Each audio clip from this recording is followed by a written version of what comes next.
dear students. We are talking about the sexual reproduction in flowering plants, and the topic for the day is pollination and others. Okay, now we are going to start with the pollination. Pollination broadly can be classified as autogamy, dichonogamy, and xenogamy. Now, what is pollination?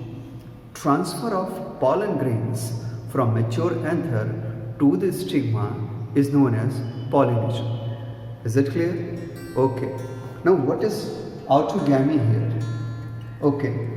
Now, see here, if the pollen grain from the anther of this flower, from the flower number 1, this is flower number 2, this is flower number 3. So, if the anther releases a pollen grain of flower 1 and the same pollen grain reaches to the stigma of the flower number 1. Am I clear? This is autogamy. This is called autogamy. So this type of pollination is what physiologically as well as morphologically, this is 100% self-pollination. All genes and patterns in the pollen are exactly same as in the case of your female reproductive part. Am I clear? Okay.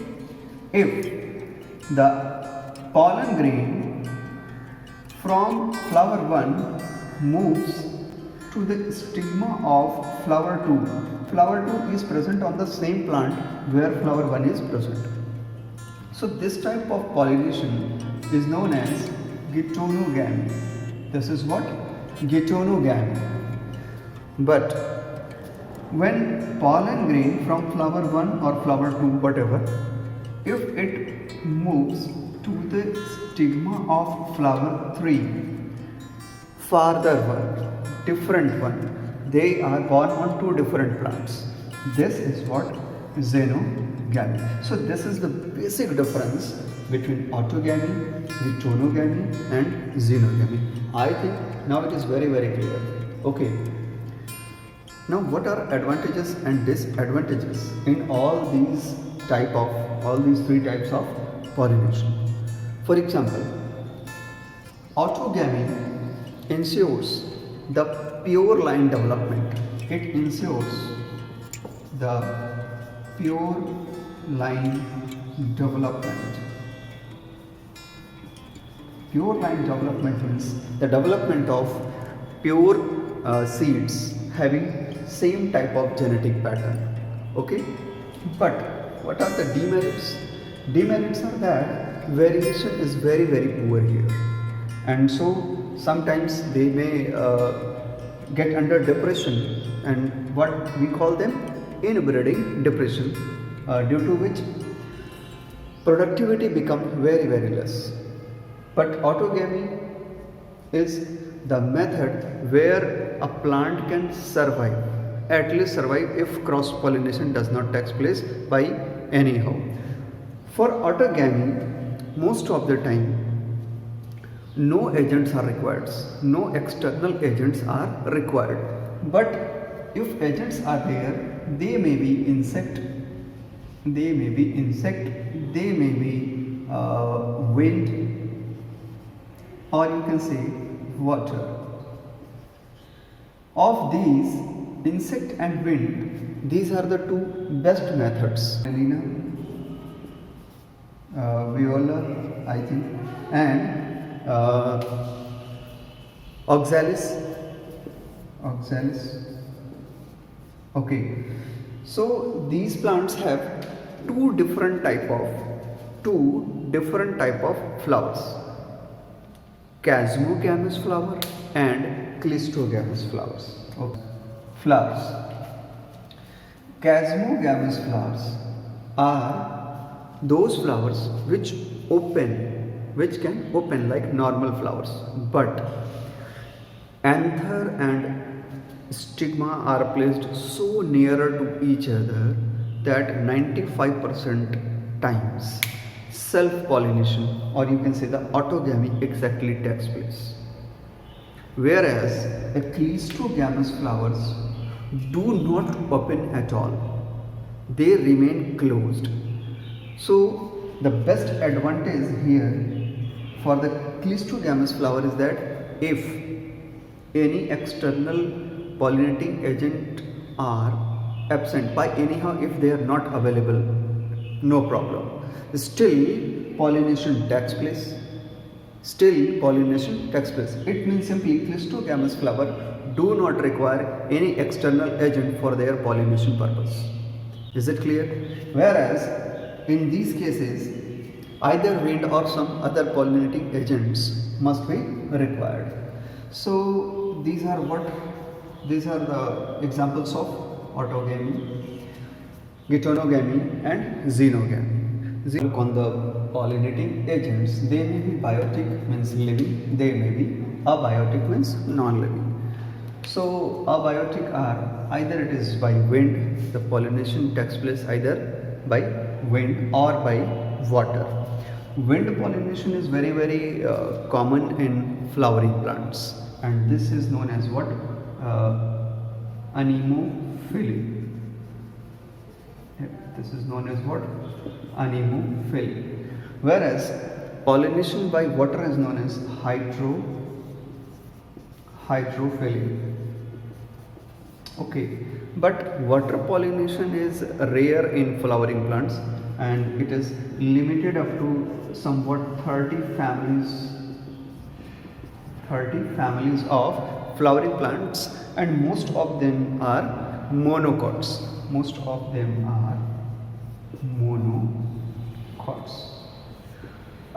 Very common example of water pollination can be seen in Vallisneria.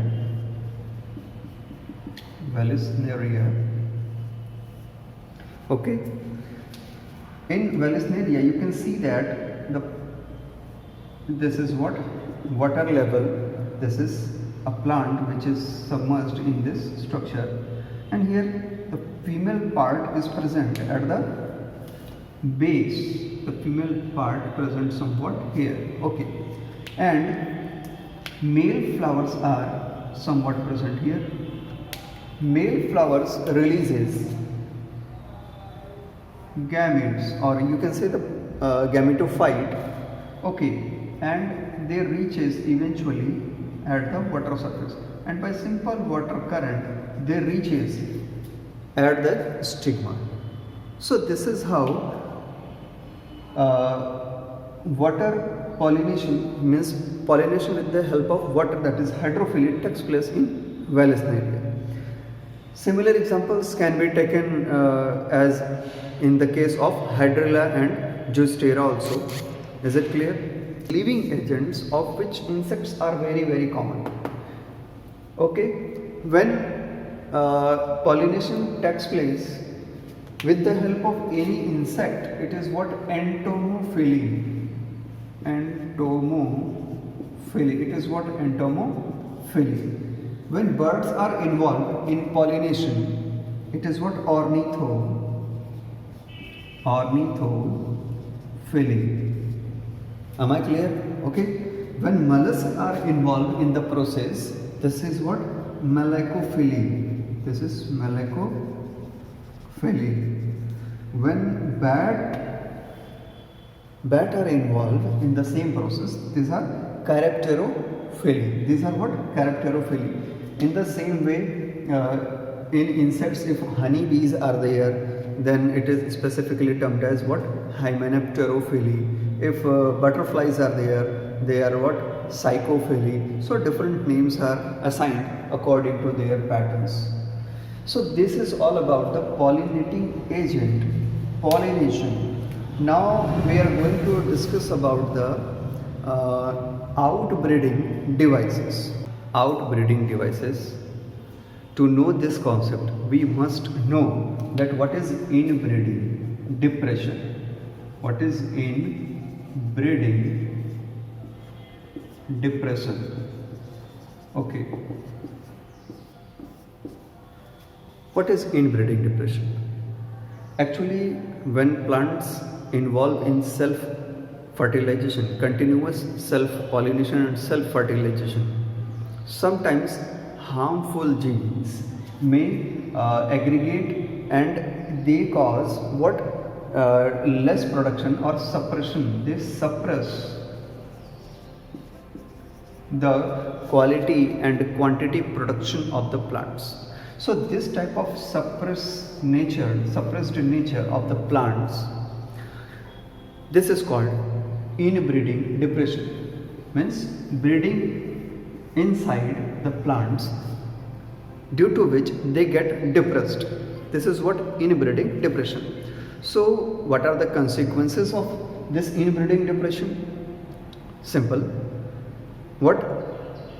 Production get reduced at very great level.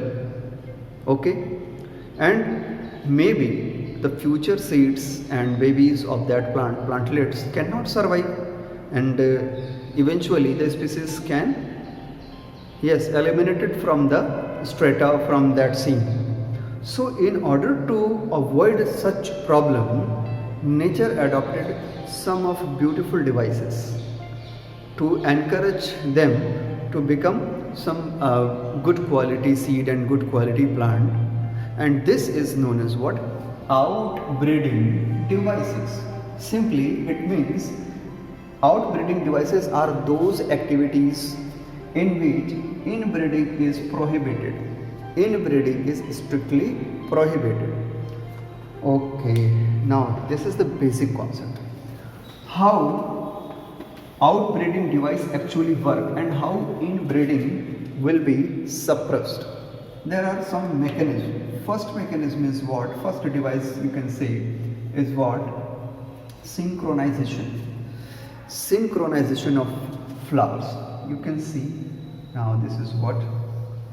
A flower. I'm not a good artist, but I'm trying to draw some floral parts. Okay. Okay, now this is a flower. This is the male system and this is what? The female system. You can see it clearly. Now in this flower, how synchronization takes place? For the self-pollination, the maturity of male as well as female part must takes place at the same time. This is called synchronous condition. Okay. Now we have to avoid synchronization. We have to avoid, means plants have to avoid synchronization condition. So plant adopt a mechanism where synchronization cannot take place, and it is one of the best outbreeding devices. In some plants, male part, that is androecium part, it matures much before the female part become mature. Simply it means this androecium will be mature and this gynoecium will be immature at this time. So they releases the pollen grain, and if the pollen grains are reaches here, since this part is immature, it does not show any activity, any interaction. It means the pollen must have to reach some other flowers, some other stigma of other flowers. So by this way, inbreeding will be discouraged. Androecium part become mature much before. So this condition is what? Proto-androus, that is protandrous condition. In the same manner, sometimes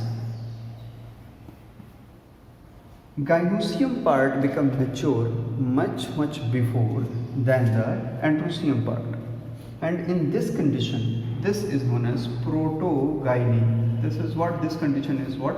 Protogynous condition. This is what? Protogyny. This phenomenon is what? Protogyny. So this is one of the devices to discourage self-pollination. The second one is the position.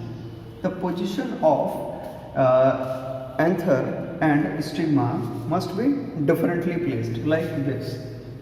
The anther will be placed at this side, so that all the pollen grain can release outside. Okay, so that all the pollen grain can release outside. Okay, So this is the second method. The third means at one plant only female flowers are developed with only female structures, and those plants are known as what? Female flowers, and those plants are what? Female plants, as in the case of papaya, as in the case of papaya and some members of the Cucurbitaceae family. Whereas some of the flowers having only male reproductive part, and those are male flowers.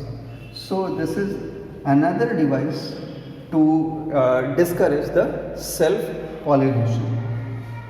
The last one is what? Genetic method. Actually works on incompatibility factor here. Okay, let us discuss how. The genetic method is also known as self incompatibility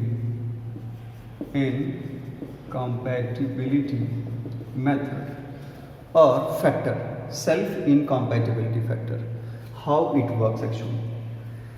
This is the stigma of plant S1 S2 having chromosomes S1 and S2, and these are the pollen grains produced on the same plant.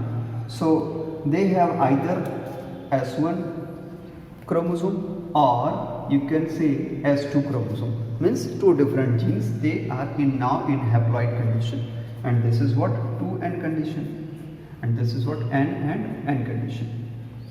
In this particular method, the stigma identify its own pollen S1 as well as S2 and inhibit their growth. Yes, inhibit their growth. So this is what one of the most advanced mechanism adopted as outbreeding device by the flowering plants. This time this is known as fully incompatible condition. This is what? Fully incompatible condition. This is S2 S3 gene which is present in the female part, but the pollens are the same, that is S1 and S2.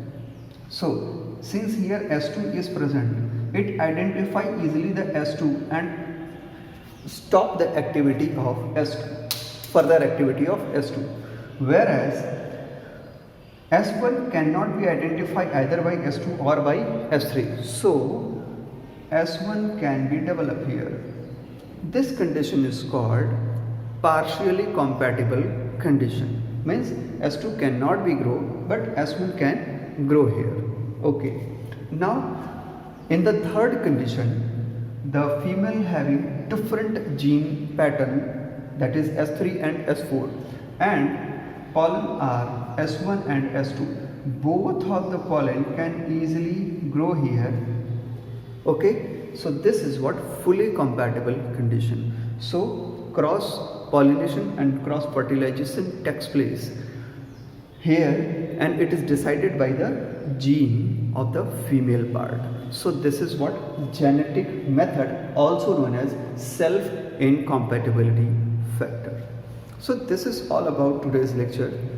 In the next videos we are going to study about the artificial hybridization, pollen pistil interactions and double fertilization, etc. Thank you very much.